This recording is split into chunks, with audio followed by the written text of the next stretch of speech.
क्या आप भी गर्मियों में कपड़े रगड़ रगड़ के थक जाती हैं और वो एक बारी में साफ नहीं होते?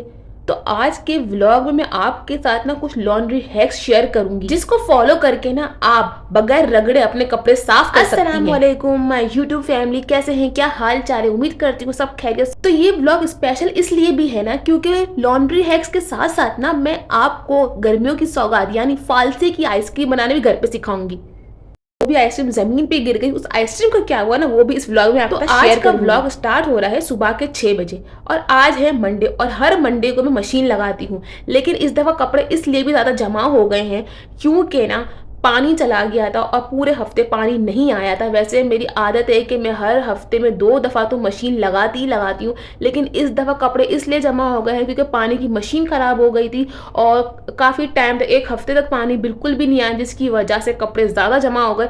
और आप सब जानते हैं कि गर्मियों में तो वैसे भी कपड़े दिन में 1 से 2 दफ़ा तो उतरते ही उतरते हैं, स्पेशली जेंट्स के, और उनके कपड़े गंदे भी इसलिए हो जाते हैं। तो सारे काम में से मुझे ज़्यादा मेहनत वाला काम जो लगता है ना वो कपड़े धोना लगता है, इसलिए क्योंकि उन्हें कपड़े को धोना, फिर सुखाना, फिर उसे उठाना, फिर प्रेस करके, स्पेशली जेंट्स के कपड़ों को प्रेस करके अंदर रखना, तो सबसे ज़्यादा मुश्किल काम मुझे कपड़े धोना लगता है। और थोड़ी सी ना आलस आती है मुझे करने में। तो आज ना मैं आपको एक टिप्स शेयर करने वाली हूँ कि जब भी आप कपड़े धोए ना तो सारे रंगीन कपड़े अलग कर लिया करें और वाइट कपड़े, अपने लाइट कलर के कपड़े ना वो अलग कर लिया करें। पहले मैं क्या करती थी ना कि मैं एक साथ डाल दिया करती थी, जिसकी वजह से मशीन में जाके ना वो एक दूसरे पे ना करंट लग जाते थे। अब मैं क्या करती हूँ कि मैं सारे जो रंगीन कपड़े होते हैं ना वो एक तरफ कर लेती हूँ और जो जितने भी लाइट कलर के कपड़े होते हैं जैसे वाइट की नमाज की चादरें होती हैं, हल्के हल्के लाइट कलर के कपड़े होते हैं, वो अलग कर लेती हूँ। तो इससे क्या होता है कि ना आपके कपड़े सेफ रहते हैं। और सारे कपड़े ना लेडीज़ और जेंट्स के ना वो अलग कर लेती हूँ, यानी कि हमारे जो लॉन के ड्रेसेस होते हैं ना घर के लेडीज़ के, उनमें अलग कर लेती हूँ और जेंट्स के एक तरफ कर लेती हूँ, क्योंकि ज़्यादा तो हमारे गंदे कपड़े होते हैं ना वो जेंट्स के होते हैं। लेडीज़ के तो खैर इतने गंदे नहीं होते, खाली इसमें से स्मेल होती है, किचन में हम काम कर रहे होते हैं तो इतने वो गंदे नहीं होते, उन्हें रगड़ने की ज़रूरत नहीं पड़ती। लेकिन जेंट्स के जो कपड़े होते हैं ना वो सारे दिन बाहर काम करते हैं, उनके कॉलर वाले पसीना हो जाता है, स्लीव्स गंदी हो जाती है ना, तो उससे मैं अलग कर लेती हूँ। और ये वाला जो मैं यूज़ कर रही हूँ ना ये एक्सपेंसिव इतना नहीं है, ये एक्सप्रेस सरफ है। अच्छा, मैं आपको एक बात बता दूं कि जब भी आप कपड़े धोए ना तो उन कपड़ों में ना आप एक सरफ के साथ ना कोई भी आप डिटर्जेंट यूज़ कर रही है ना उसके साथ 1 टेबल स्पून बड़ी नमक की ऐड कर लिया करें और 1 बेकिंग सोडा। आप यकीन करें कि मैं जो कपड़े धोती हूँ ना मुझे जेंट्स के कपड़े भी रगड़ने की ज़रूरत नहीं पड़ती, इसलिए क्योंकि जब मैं यूज़ करती हूँ ना ये बेकिंग सोडा और नमक जो ऐड इसके अंदर करती हूँ वो सारा मेल खींच लेता है, तो बिल्कुल ही मुझे रगड़ने की ज़रूरत ही नहीं पड़ती। और आज तो मैंने ब्लैंकेट भी मोटा वाला निकाला था कि मैं जो कपड़े, अच्छा लोगों के पास ना वॉशिंग एरिया दिया हुआ होता है जहाँ वो कपड़े बैठ के ना वॉश कर लेते हैं, लेकिन मेरे पास ऐसा कोई वॉशिंग एरिया नहीं दिया हुआ है, लेकिन वहाँ पे पानी सारा जमा हो जाता है, वो बैल्कनी के अंदर ही दिया हुआ है, तो मैं वहाँ पे कपड़े नहीं वॉश करती। एक एक्स्ट्रा वॉशरूम दिया हुआ है जो बिल्कुल कोई यूज़ नहीं करता ना, तो हम लोग वहाँ पर कपड़े सारे धोती हूँ।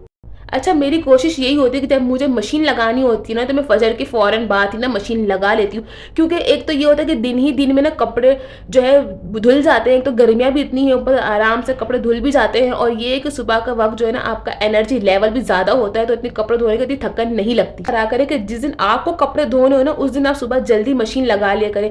एक तो ये कि गर्मियाँ इतनी हो गई हैं कि बंदा है ना थक जाता है काम करके, गर्मी की वजह से भी थक जाता है, और दिन ही दिन में कपड़े धुल भी जाएंगे ना तो फिर जो है इतनी गर्मी में आराम से वो सूख भी जाएंगे और शाम तक वो आपके बिल्कुल कपड़े ड्राई हो जाएंगे और आप इसे प्रेस करके ना अंदर भी रख सकेंगे। तो यहाँ पे मेरे कपड़े धुल रहे थे ना तो मैंने कहा कि चलो मैं नाश्ता कर लेती हूँ। एक ट्रिप मैंने निकल चुकी थी और दूसरी अब मैंने रखी थी धुलने के लिए, तो इस दौरान ना मैं नाश्ता भी करने लग गई थी, क्योंकि एक एक करके सब उठना शुरू हो गए थे। कुछ लोग चले गए थे काम पे और कुछ जो थे उनके लिए मैं सुबह नाश्ता बना रही थी। तो मैंने क्या करती हूँ कि सारे पराठे बना के ना हॉट पॉट में रख लेती हूँ। वैसे गर्मियाँ इतनी है कि दिल नहीं कर रहा होता है। अच्छा, पराठे के साथ ना खीरे का ये वाला अचार ना इतना अच्छा लगता है कि जब भी मेरे घर में खीरे आते हैं ना तो एक मैं अलग से बचा के ज़रूर रखती हूँ, क्योंकि ना खीरा हमारे घर में रहता ही नहीं है, जिसका दिल करता है वो किसी वक्त भी निकाल के खा लेता है। तो भाई जब भी मेरे घर में खीरा आता है ना मैं खीरे का ये वाला अचार ना ज़रूर बनाती हूँ। अच्छा, मैं आपको इसकी रेसिपी तो आप ज़रूर बनाइएगा। खीरे को बिल्कुल बारीक बारीक ना इस तरह से चॉप करके उसमें हल्की सी मिर्ची, ज़्यादा नहीं, बिल्कुल पिंच, और नमक और तेल डाल के ना इसको जो है बना के खाना आप पराठे से, आपको इतना लुफ्त आएगा, इतना मज़ा आएगा। छोले जो है या आप अंडे भूल जाएंगे इसके बराबर में। अच्छा, मेरी कोशिश यही होती है ना कि जिस दिन मैं कपड़े धोती हूँ ना, उस दिन मैं नाश्ता बिल्कुल टाइट करती हूँ। इसलिए क्योंकि कपड़े धोते-धोते ना भूख लगने लगती है। हम काम पानी में काम करते हैं तो हमें भूख लगने लगती है। इसलिए ना सुबह का मेरी कोशिश होती है कि मैं नाश्ता बिल्कुल टाइट करूँ। और वैसे भी जो है ना नाश्ता मैं सही करती हूँ, क्योंकि ना नाश्ता सही करना चाहिए और दोपहर का खाना हल्का खाना चाहिए। मैंने अक्सर औरतों को देखा है कि वो ना सुबह का नाश्ता स्किप कर देती हैं और वही डायरेक्ट काम में लग जाती हैं। तो ये आप ना अपने साथ गलत करती हैं। सुबह का नाश्ता हेल्दी ज़रूर किया करें। इसके बाद आप दोपहर में बिल्कुल लाइट खा लें, कोई मसला नहीं। लेकिन सुबह का नाश्ता मत छोड़ा करें। आपको नहीं पता आप जो है ना अपने साथ कितनी बड़ी ज़्यादती कर रही हैं। आपके बाल जल्दी गिरना स्टार्ट हो जाएंगे, आपको बुढ़ापा जल्दी आने लगेगा, आपकी स्किन लटकने लगेगी। सुबह उठने के साथ ही ना पहले सबसे पहले मैं ना रूम समेट लेती हूँ, क्योंकि मुझे बिल्कुल भी नहीं पसंद कि घर बिखरा हुआ हो आपका। लेकिन अगर आपका बेड खाली सेट हो जाता है ना, तो आपका पूरा रूम है ना वो जो है प्रेजेंटेबल लग रहा होता है। तो कोशिश करा करें कि सुबह उठने के साथ ना अपना रूम समेट लिया करें, कपड़े वपड़े हटा लिया करें, जो कुशन से वो जगह पे रख दिया करें। इससे ना आपको सफाई करने में मज़ा आएगी और आपका जो रूम है ना वो क्लियर लगेगा, यानी कि नीट एंड क्लीन लगेगा। और कराची में वैसे भी इतनी मज़ीद गर्मी बढ़ती जा रही है ना कि बेड पर तो बिल्कुल भी नहीं सोया जाता। बेड ऐसा गर्म हो रहा होता है जैसे आग। तो मैं क्या करती हूँ कि नीचे मैट्रेस लगा के सोती हूँ, क्योंकि ऊपर तो बिल्कुल भी नहीं सोया जाता। जब भी मैं कपड़े धोती हूँ ना, तो मैं उसकी एक दिन पहले ही तैयारी करके रख देती हूँ, यानी कि ज़्यादा खाना बना लेती हूँ ताकि वो दूसरे दिन मुझे काम आ जाता है। एक इसलिए क्योंकि बर्तन भी धोने होते हैं, कपड़े भी धोने होते हैं, झाड़ू पोछा सब इंसान एक साथ तो नहीं कर सकता। लेकिन कल मैंने गोश्त का सालन बनाया था और मुझे बिल्कुल भी गर्मी की वजह से गोश्त या मुर्गी खाने का दिल तो नहीं कर रहा। मैंने लाइट लाइट सी बगैर पकोड़े की कड़ी बना ली थी। और पकोड़े इसलिए नहीं बनाए थे क्योंकि जो है ना पकोड़े बनाने का मेरे पास टाइम ही नहीं था, क्योंकि सब कुछ एक साथ कैसे बंदा करे। और इतने में अगर मैं बनाए बैठती इतने में गैस चली जाती, और आजकल तो गैस किसी वक्त भी चली जाती है, कुछ नहीं पता चलता। बना ही रही थी तो इस दौरान ना गैस भी चली गई। और कढ़ी ना हर किसी को पसंद होती है, और हमारे घर में कढ़ी सबको ही पसंद है। और जब भी मैं कढ़ी बनाती हूँ ना, तो मेरी कोशिश यही होती है कि मैं थोड़ी ज़्यादा बना लूँ। और जब ज़्यादा बच जाती है ना दूसरे दिन, तो मैं उसका ना कढ़ी वाला गोश्त वाला ना खाउसा बना लेती हूँ, क्योंकि सबका फेवरेट है। और मेमन का तो वैसे भी ये स्पेशलिटी है, और मैं खुद भी मेमन हूँ तो हमारे घर में बहुत ज़्यादा खाए जाते हैं। अच्छा, काम करने के बाद ना मेरी ये कोशिश होती है कि मैं हाथ पे कुछ ना लगाती रहूँ। तो मैं ये वाला जो है ना एलोवेरा लेकर आई थी, और ये थर्ड टाइम लेकर आई हूँ। 2 दफ़ा मैं पहले भी यूज़ कर चुकी हूँ, तो मुझे इसका काफ़ी अच्छा रिजल्ट मिला। स्पेशली गर्मियों में आपकी स्किन चिपचिपी जो हो जाती है ना, बिल्कुल भी नहीं होती। तो 2-3 दिन से मैं ये यूज़ कर रही हूँ ना, तो काफ़ी हद तक ना मुझे गर्मी नहीं लग रही, स्वेटिंग नहीं लग रही, पसीना नहीं आ रहा। और जो है ना मैं अगर मेकअप करके भी कहीं नीचे उतरती हूँ ना, तो मेकअप मेरा एज इट इज़ वैसे ही रहता है। समझ लें कि ये प्राइमर का काम कर रहा है। तो मैंने कहा मैं आपके साथ ना इसे शेयर करती हूँ कि आप भी ले लें, गर्मी में यूज़ करें, काफ़ी अच्छा रिजल्ट मिलता है। अच्छा, यहाँ पे मैं फालसे की आइसक्रीम बना रही थी, तो ये जो मेरे पास दूध पड़ा हुआ था ना गाय का, ये गर्म हुआ पड़ा हुआ था। तो 1 कप जो दूध के अंदर ना मैंने 1 कप चीनी डाली है, और 1 कप ही मैंने मिल्क पाउडर, जो खुश दूध होता है ना घर में, हर किसी के घर में होता है, कोई सा भी ले सकते हैं, नीडो ले सकते हैं, कोई सा भी ले सकते हैं। मैंने यहाँ पे डेयरी मिल्क यूज़ किया है। और आप ना इसे चूल्हे पर रखने से पहले ही इसे ना घोल करना, यानी कि इसमें डिज़ोल्व करके ये सारी चीज़ें फिर आप चूल्हे पर रखें। अदरवाइज़ क्या होगा कि लम्स बन जाएंगे और काफ़ी देर तक ना आप इससे सेट करती रहेंगी। तो मैंने पहले इसको घोल लिया था और अब इसको पकाने के लिए रखा है। कि ये पक क्या रहा है मैं आपको ये बताती हूँ। ये कंडेंस मिल्क में बना रही हूँ, क्योंकि जब हम आइसक्रीम बनाते हैं ना, तो ज़्यादातर कंडेंस मिल्क यूज़ करती ही हूँ, मैं बाहर से नहीं लेती हूँ। मेरी कोशिश यही होती है कि मैं घर में ही बनाऊँ। मिल्क पाउडर तो हर किसी के घर में होता ही है, और हमारे घर में चाय में वैसे भी जो है ना मिल्क पाउडर ही यूज़ होता है, तो मुझे बाहर से कोई लेने की ज़रूरत नहीं पड़ती। मैं घर पर ही कंडेंस मिल्क ना बना लेती हूँ। बस इसे इतना चलाना है कि ये ना गाढ़ा हो जाए, इतना गाढ़ा हो जाए कि जैसे हम बाहर से लेते हैं उसकी कंसिस्टेंसी कैसी होती है, तो ये गाढ़ा हो जाए। अच्छा, ये पतीली मेरी ना जल रही थी, क्योंकि स्टील में मैंने गलती से डाल दिया था। असल में मैंने दूध बॉयल करा था ना उसके अंदर, तो इस वजह से मैंने उसमें पकने रख दिया। खैर, मैंने यहाँ पे जो है ना अपनी पतीली चेंज कर ली थी, और कंसिस्टेंसी भी काफ़ी पतली थी। तो मैंने क्या किया, इसको पकने रहने दिया। और आपको भी इतना इसको पकाना है कि ये थोड़ा गाढ़ा हो जाए, मतलब लम्स भी ना बढ़े, और ऐसा गाढ़ा हो जाए जैसे बाहर से हम कंडेंस मिल्क लेते हैं ना, उस तरह का हो जाए। बस ये थोड़ा थोड़ा गाढ़ा होने ही लगा था, तो मैंने चूल्हा बंद कर दिया। और जो है ना इसे रूम टेम्परेचर पे ना आपने पंखे के नीचे जो है इसको बिल्कुल ठंडा कर लेना है। इतना ठंडा करना है कि मशीन में जब इसको ग्राइंड करें ना क्रीम के साथ, तो ये बिल्कुल भी जो है ना मशीन हमारी ख़राब नहीं होनी चाहिए। अदरवाइज़ हम गरम गरम डालेंगे ना तो मशीन ख़राब हो जाएगी। अच्छा, एक दिन पहले मैं ये फ़ालसा लेकर आई थी और इतने खट्टे थे कि किसी से खाए नहीं जा रहे थे, तो फिर मैंने इसको कहा कि आइसक्रीम ही बना लिया जाए। तो यहाँ पे बस मैंने कंडेंस मिल्क बना लिया है। अब इसको मैंने फ़ालसे को ना ग्राइंड कर लेना है, पानी डाल के ना आपने अच्छे से ग्राइंड करना है। ऐसा ग्राइंड करना है कि जूस नहीं, तो बस आपने ना इसे ग्राइंड कर लेना है।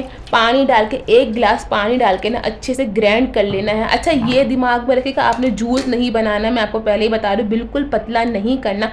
थोड़ा थोड़ा पानी डाल के चलाती जाएँ, आपको कंसिस्टेंसी आगे जाके मैं दिखाती हूँ कि किस तरह का होना चाहिए।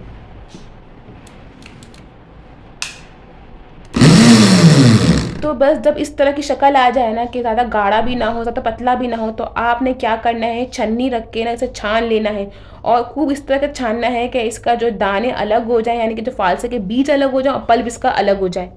अच्छा, आपने घबराना बिल्कुल भी नहीं है, क्योंकि जब मैं बना रही थी ना तब मैं भी यही सोच रही थी कि इसके जो बीज अलग कैसे होंगे, क्योंकि काफ़ी गाढ़ा था, इसमें छनेगा या नहीं छनेगा। लेकिन जब आप इसे विक्स की मदद से घुमाती रहेंगी ना तो सारे बीज अलग होते जाएंगे और इसका गाढ़ापन, जो इसका पल्प है ना, वो पतीली में अलग होता जाएगा। तो आपने इसको ना घुमाते रहना है, घुमा अच्छी तरीके से जब छन जाए ना तो आपने क्या करना है कि जब इसको ना अलग कर लेना है, छन्नी को हटा देना है। और जो ये पल्प है ना, यही पल्प हमें गाढ़ा गाढ़ा चाहिए, क्योंकि इसी की जो है ना आइसक्रीम बनेगी। और जो है ये जो आपने साइड पे रखा है ना छन्नी वाला, इसको हम फेंकेंगे नहीं, कुछ भी देखो बेकार नहीं होता, हर चीज़ को हम यूज़ करेंगे, कुछ भी वेस्ट नहीं जाएगा। तो इसकी मैं आपको साइड में बाद में कुल्फ़ी बनाना सिखाऊंगी। और ये जो पल हमने छाना है ना, इसको हम पकाएंगे। अब आप सोच रहे हैं कि हम पकाएंगे क्यों? देखिए, 4 से 5 मिनट हम इसको इसलिए पकाएंगे ताकि जब हम आइसक्रीम को काफ़ी टाइम तक स्टोर करें ना तो वो ख़राब ना हो, तो इसको और थोड़ा सा गाढ़ापन भी आ जाए। तो आपने ना स्लो फ्लेम पे थोड़ी देर तक इसे पकाना है, यानी कि 4 से 5 मिनट तक, और पकाते हुए एहतियात से पकाना है, क्योंकि ये गाढ़ा होने की वजह से ना इसके छींटे हाथों पे गिरते हैं, इसलिए एहतियात से पकाना है आपने। 4 से 5 मिनट पकाने के बाद ना आप इसे चूल्हे से उतार देंगे और ठंडा कर लेंगे।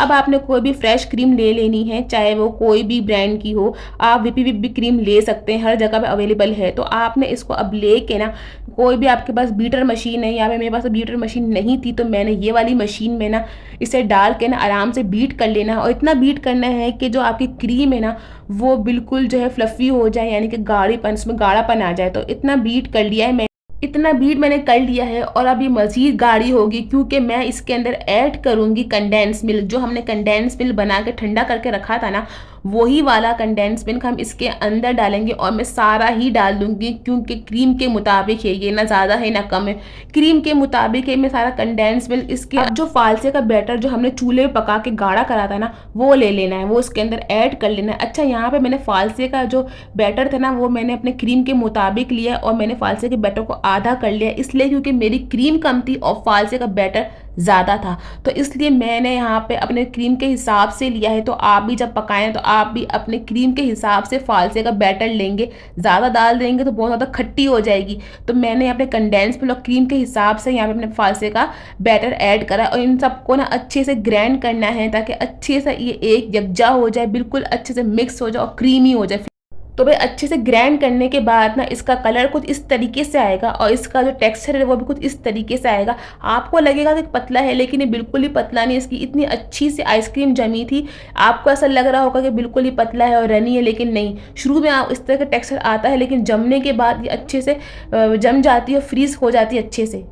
तो अब आपने इसे जमाना है, और जमाने के लिए आपने कोई भी आइसक्रीम के बॉक्स ले लेने हैं, कोई भी कंटेनर ले लेने हैं, कोई भी आपके पास आइसक्रीम के जो सिलिकॉन्स की जो ऐसे सांचे आते हैं, मोल्ड्स आते हैं, आपने वो ले लेने हैं। मेरे पास तो कुछ भी नहीं था, तो मैंने यहाँ पे आइसक्रीम का जो बॉक्स था, जो कंटेनर था ना, उसमें मैंने जो आइसक्रीम को डाल दिया है। और फिर ना सारी आइसक्रीम डालने के बाद अगर आप इसमें कुछ भी यूज़ करना चाहते हैं, यानी कि मैंने इसमें फालसे यूज़ किए हैं, क्योंकि फालसे मेरे पास पड़े हुए थे, वो भी चीनी लगे हुए पड़े थे, खट्टे भी नहीं थे, चीनी वाले पड़े।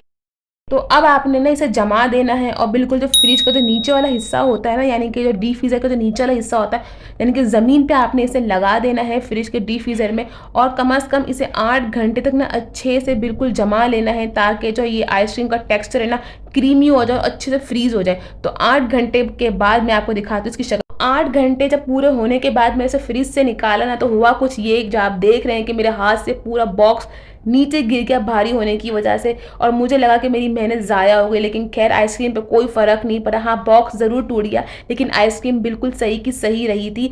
और अब मैंने पीसेस करके भी आपको दिखा दिए हैं कि किस तरह इसका टेक्सचर आया था। और आप देखें, अच्छा मेरे घर में मेहमान भी उस वक्त आ गए थे, तो उस वक्त मैं जब पीसेस करी थे तो मेहमान भी आ गए थे, तो उनके सामने ही मैंने इनको भी टेस्ट करवाया, उनको भी सर्व की, तो उनको बहुत अच्छी लगी। बाजार से आइसक्रीम लेने से बेहतर है कि आप गर्मियों में फ्रूट की अच्छी घर में आइसक्रीम बनाएं और हाइजेनिक तरीके से अपने बच्चों को खिलाएं, अपने घर वालों को खिलाएं और खूब सारी तारीफें बटोरें। आज की वीडियो कैसी लगी कमेंट करके जरूर बताइएगा। अल्लाह हाफिज़।